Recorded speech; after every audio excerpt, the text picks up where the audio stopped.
अस्सलाम वालेकुम। मैं वेलकम करता हूं आप सबको अपनी आज की इस वीडियो में।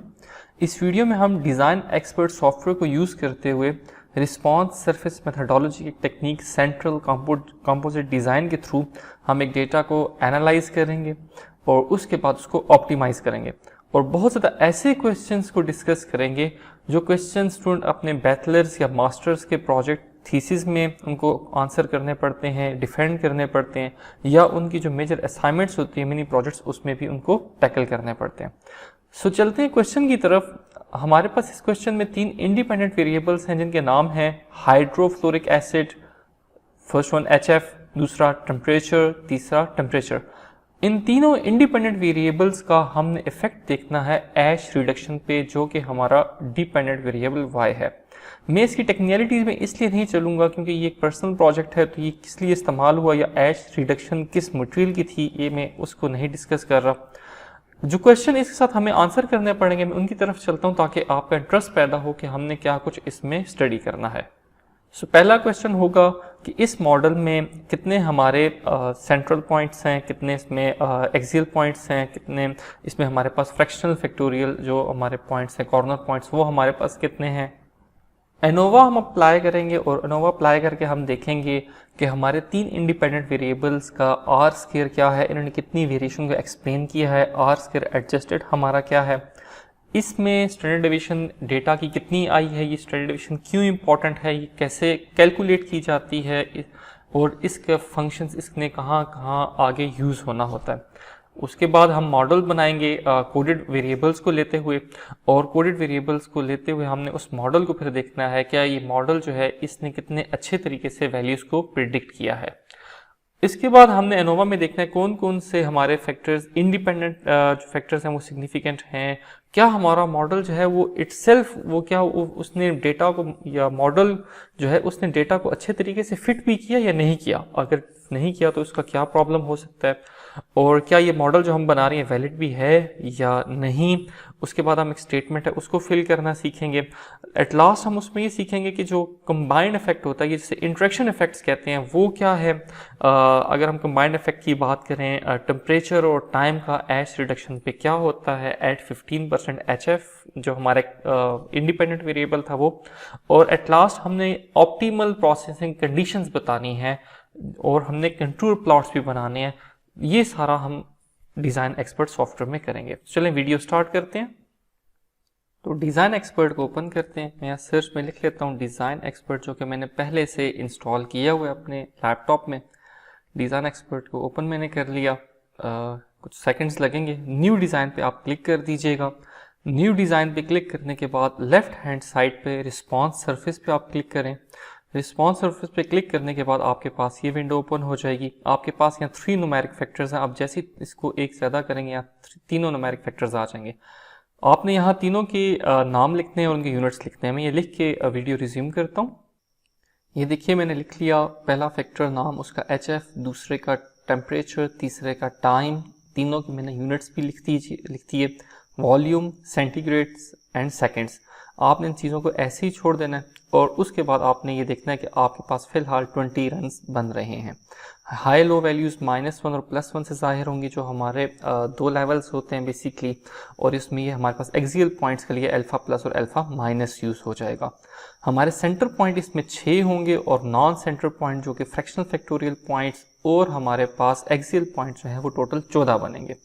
इस तरह अल्फ़ा की वैल्यू हमारे पास यूज़ हो रही है 1.68 जो कि स्टैंडर्ड नॉर्मली यूज़ होती है।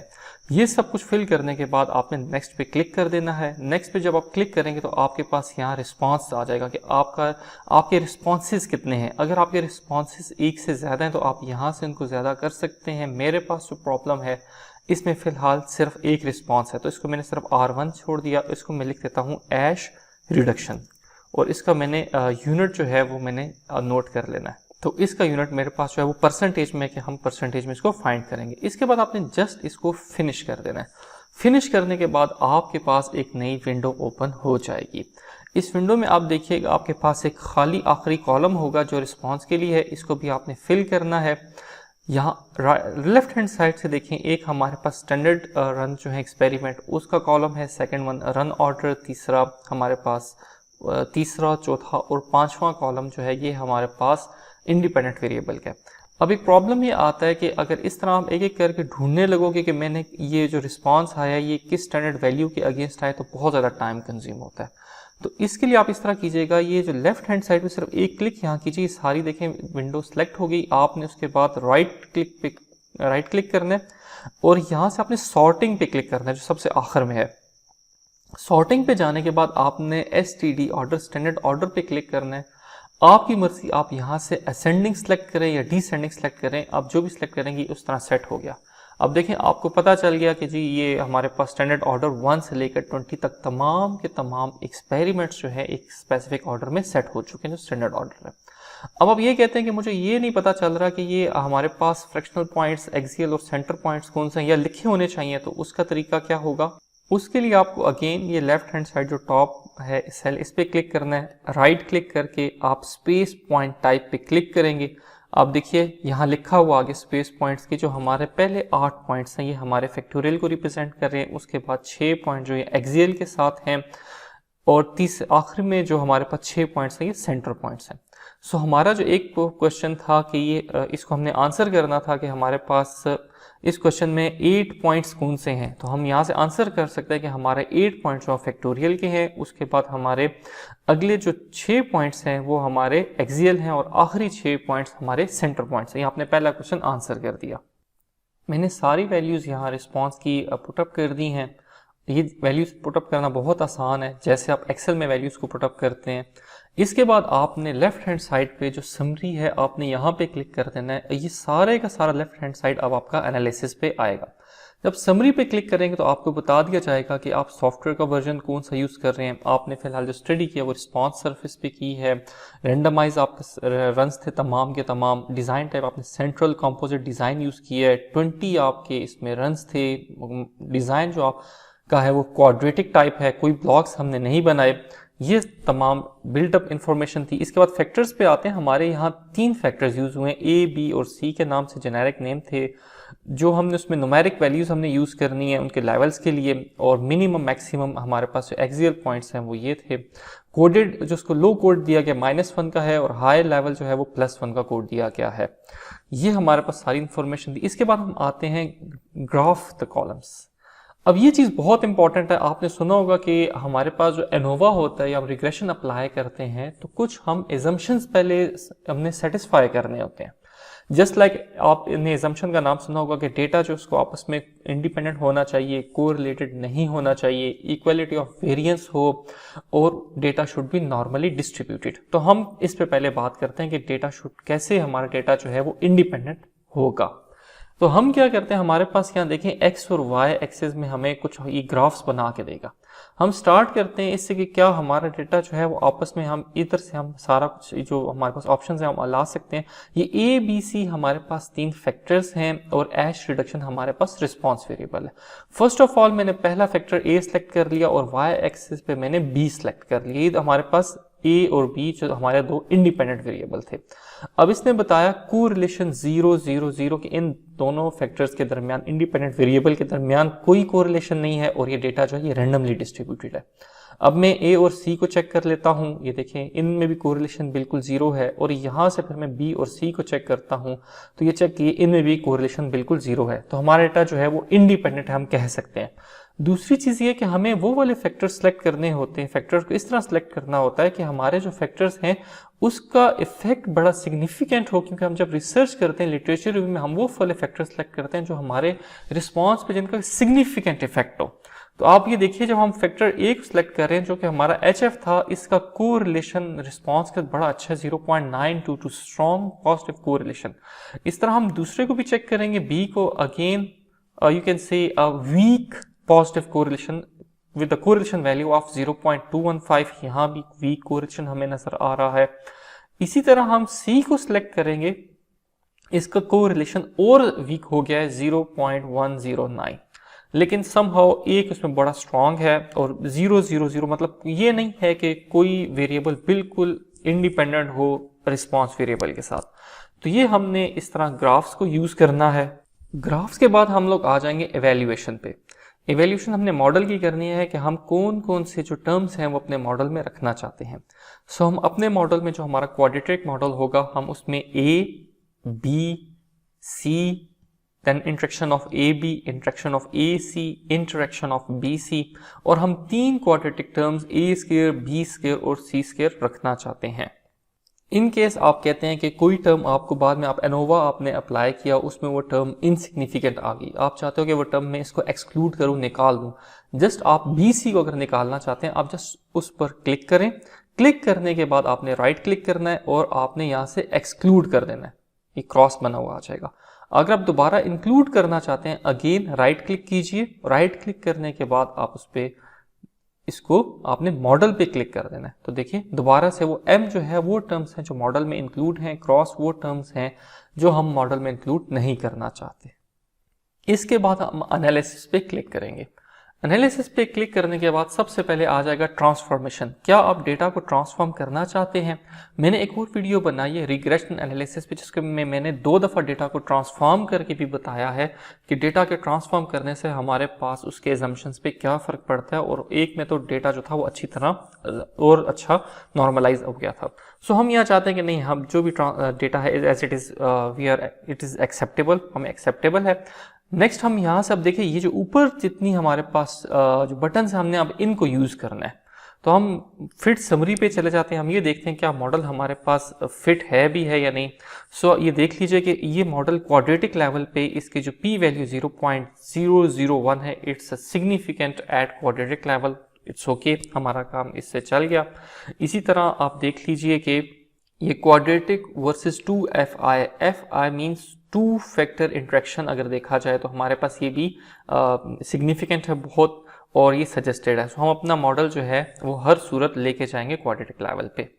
इसके बाद आप fx पे क्लिक करेंगे तो आपको बता देगा कौन कौन सी टर्म्स आपने इंक्लूड की हुई हैं। आपने एनोवा पे जब क्लिक करेंगे तो यहाँ से आपके पास एक मॉडल बना हुआ आ जाएगा in the form of coded, कि हमारा HF की बजाय और टेम्परेचर और टाइम की बजाय ये ABC कोडेड टर्म्स में हमें ये इक्वेशन मिल जाएगी। ये इक्वेशन भी मैंने आपको उस रिपोर्ट में मैं आपको बताऊंगा कि हमने किस जगह पे इंक्लूड करनी है। इसके बाद हम डायग्नोस्टिक्स पे चले जाएंगे, और डायग्नोस्टिक्स में हम जिस टाइम जाएंगे तो हमारे पास ये आ जाएगा कि हमारी जो एक्चुअल एक्सपेरिमेंटल वैल्यू वो क्या थी, जो हमारे पास इस लास्ट स्टेप में एनोवा के स्टेप में जो हमारे पास ये इक्वेशन आई है, इसने इक्वेशन ने हमें प्रिडिक्ट करके ये वैल्यूज हमें कैसे दी हैं। अब इन 2 वैल्यू के दरमियान आप चेक भी कर सकते हैं कि एक्चुअल और प्रिडिक्टेड के दरमियान जो डिफरेंस है वो हमें बताता है कि हमारा मॉडल कितना अच्छा है। लास्ट वन हमारे पास आ जाएगा यहाँ पे मॉडल ग्राफ्स। ये कुछ ग्राफ्स हमारे पास आएंगे, इन ग्राफ्स की मदद से हमारे पास बेसिकली कंटूर प्लॉट्स होते हैं। एनोवा में ही हमारे पास इस बटन में कुछ और भी फर्दर नीचे बटन्स ओपन हो जाएंगे। जब हम एनोवा पे क्लिक करते हैं आपने इन तमाम बटन्स को 1 बाय 1 सर्च करना है। अब ये देखें ये एनोवा के रिजल्ट्स हैं, इन रिजल्ट्स में हमें ये बताया जा रहा है कि हमारा जो मॉडल है, जो ए टर्म है और बी, इन दोनों की पी वैल्यू बहुत कम है। So these are very significant. हमारे पास फैक्टर सी भी सिग्निफिकेंट है। अगर ए बी और ए सी और बी सी ये 3 वैल्यूज देखी जाए, इन तीनों की पी वैल्यूज जो है वो हमारे पास ये 3 वैल्यूज सिग्निफिकेंस लेवल 0.05 से बहुत बड़ी हैं। इसका मतलब है ये तीनों हमारे पास इनसिग्निफिकेंट है, हम इन तीनों टर्म्स को मॉडल से एक्सक्लूड कर सकते हैं। हम इसके बाद बात करते हैं कि ए स्क्वायर, बी स्क्वायर और सी स्क्वायर, ये तीनों टर्म्स हमारे पास अगेन इनकी सिग्निफिकेंस लेवल 0.05 से कम है और ये तीनों सिग्निफिकेंट हैं। अगर मॉडल को देखा जाए, क्या ये मॉडल अच्छे तरीके से डेटा को फिट कर रहा है या नहीं कर रहा, डेटा पे फिट आ रहा है, सो नहीं, हमारा मॉडल इतना अच्छा नहीं है। ये मॉडल जो है लैक ऑफ फिट है, इसमें 0.05 से इसकी वैल्यू कम है या इसका लैक ऑफ फिट सिग्निफिकेंट है, ये चीज़ अच्छी नहीं है। अब मैं चलता हूँ क्वेश्चन की तरफ, कुछ क्वेश्चन वहाँ आंसर कर देते हैं। हमारे इसके बाद क्वेश्चन था एनोवा टेबल बनाए, वो मैंने आपको बनाना सिखा दिया। उसके बाद आप ये देखिए टेबल है, मैंने यहाँ स्नाइप भी ली हुई है जो आपको टेबल थोड़ी देर पहले मैंने बताया। मॉडल अगर हमें बात की जाए कि आर स्क्वायर और आर स्क्वायर एडजस्टेड क्या होता है, तो हमारे पास वो यहाँ पर गिवन है कि ये जो तीनों इंडिपेंडेंट वेरिएबल हैं, ये एज रिडक्शन में जो वेरिएबिलिटी आती है उसको 99.09% एक्सप्लेन कर रहे हैं। और ये हमारे पास मॉडल का जो आर स्क्वायर एडजस्टेड है, ये वैल्यू हमारे पास इनसिग्निफिकेंट टर्म्स को ऐड करने से कम हो जाती है। लेकिन चूंकि हमारे तीनों जो टर्म्स थी एनोवा में, आपको जाहिर हो रहा होगा तीनों जो इंडिविजुअल टर्म्स हैं वो तीनों सिग्निफिकेंट है, इसीलिए हमारे आर स्क्वायर एडजस्टेड की वैल्यू नहीं ज़्यादा ड्रॉप हुई। अगर हमारा वैल्यूज इनसिग्निफिकेंट होती तो ये आर स्क्वायर एडजस्टेड ड्रॉप हो जाता। ये पूरे का पूरा मैंने जो पैराग्राफ इस पे लिखा है कि आर स्क्वायर हमने 99.9% वेरिएशन एक्सप्लेन की है, और आर स्क्वायर एडजस्टेड तब इंक्रीज होता है कि जब हमारी सिग्निफिकेंट टर्म्स एक मॉडल में इंक्रीज होती हैं। अगर हमने इनसिग्निफिकेंट टर्म ऐड कर दी तो आर स्क्वायर एडजस्टेड की वैल्यू ड्रॉप हो जाएगी।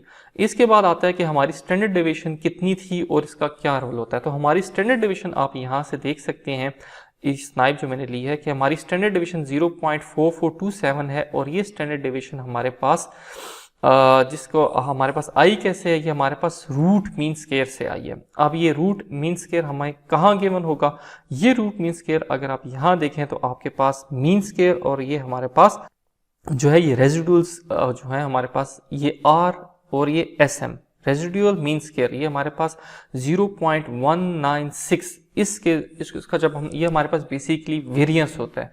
इस वेरिएंस का जब हम स्क्वायर रूट लेंगे तो हमारे पास जो हमारे पास स्टैंडर्ड डेविएशन आ जाएगी।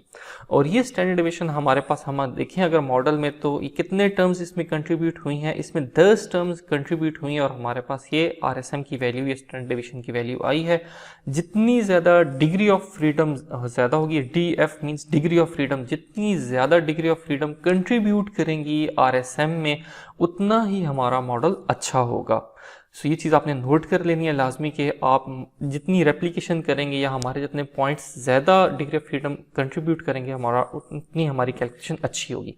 अब अगली बात कि ये वैल्यूज़ कहाँ इस्तेमाल होगी, स्टैंडर्ड डेविएशन की या वेरिएंस की या आरएसएम की वैल्यू। तो ये जो हमारे पास मीन स्क्वायर की वैल्यू होती है, इसको हम कहते हैं कि हमारे पास एरर मीन स्क्वायर है, MS एरर है। ये MS एरर ये तमाम F वैल्यूज़ को कैलकुलेट करने में इस्तेमाल होता है।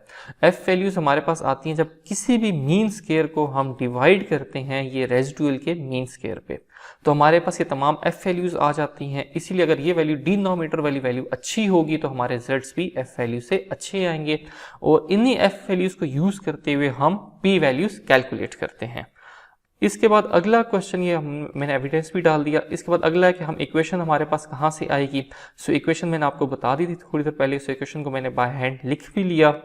और इसके बाद अगला आता है कि एक्चुअल और प्रेडिक्टेड वैल्यूज़ के बारे में बताया जाए। तो ये एक्चुअल और प्रेडिक्टेड वैल्यूज़ हमारे पास, एक्चुअल और प्रेडिक्टेड वैल्यूज़ हमें डायग्नोस्टिक्स में जाके जो हमारे चौथे नंबर, तीसरे और चौथे नंबर पे जो कॉलम है, ये वैल्यूज़ हमें वहाँ से मिलेंगी। इनका मैंने स्नाइप अटैच कर दिया है। अगर आपको रिपोर्ट चाहिए आप मुझे ईमेल करें, मैं आपको रिपोर्ट फॉरवर्ड कर दूंगा। और according to ANOVA table for age reduction answer the following, हमारे पास सबसे ज़्यादा इंडिपेंडेंट वेरिएबल कौन सा सबसे ज़्यादा सिग्निफिकेंट था। तो आप यहाँ देख लीजिएगा एनोवा टेबल में जाके एनालिसिस ऑफ वेरियस में, जिसकी F वैल्यू सबसे हाई होगी वो सबसे ज़्यादा सिग्निफिकेंट है। सो जो A टर्म है हमारे पास HF जो थी, ये इसकी P वैल्यू हमारे पास सबसे छोटी है और F वैल्यू सबसे बड़ी है, तो ये हमारे पास सबसे ज़्यादा सिग्निफिकेंट है। और हम आपने इस तरह रिपोर्ट लिख लेनी है जो कि APA स्टाइल होगा। क्या हमारा मॉडल वो लैक ऑफ फिट था, ये है या नहीं, और बताएं क्यों इंपॉर्टेंट है। तो मैंने आंसर ये है कि हमारा आंसर ये होगा कि हमारा मॉडल लैक ऑफ फिट है। ये हमारा मॉडल अच्छे तरीके से डेटा को फिट नहीं कर रहा, और हमारी जो P वैल्यू है लैक ऑफ फिट की, ये हमारी सिग्निफिकेंस लेवल से कम है, और ये मॉडल इसीलिए हमें एक्सेप्टेबल नहीं है क्योंकि डेटा को अच्छे तरीके से इसने कर्व फिटिंग नहीं की। अगला सवाल, क्या हमारा मॉडल वैलिड भी है या नहीं। सो क्योंकि हमारा मॉडल डेटा को अच्छे तरीके से फिट नहीं कर रहा, इसका मतलब है कि ये रिलेशनशिप को सही तरीके से डिफाइन नहीं कर रहा। आपने यहाँ पे कंफ्यूज नहीं होना कि हमारे आर स्क्वायर या आर स्क्वायर एडजस्टेड की वैल्यू बहुत ज़्यादा, मॉडल अच्छा है, वेरिएशन तो एक्सप्लेन हो रही है, लेकिन वो अच्छे तरीके से डेटा को सही तरीके से फिट नहीं कर रहा। आर स्क्वायर हाई होने की वैल्यू का मतलब है कि वेरिएशन कितनी एक्सप्लेन हुई है, लेकिन स्टिल मॉडल हमारा अच्छा नहीं है। सो इन चीज़ों का आपने बहुत ख्याल कर लेना है। वीडियो काफ़ी लंबी हो चुकी है, इसीलिए मैं जो रिमेनिंग पोर्शन है वो सेकंड वीडियो में एक्सप्लेन करूंगा आपको। वीडियो देखने का बहुत शुक्रिया। कोई क्वेश्चंस है आप मुझे व्हाट्सएप पे, मेरे ईमेल एड्रेस गिवन है, कॉल कर सकते हैं, ईमेल कर सकते हैं, व्हाट्सएप कर सकते हैं, मैं आपकी क्वेरीज के आंसर दूंगा। बहुत शुक्रिया वीडियो देखने का।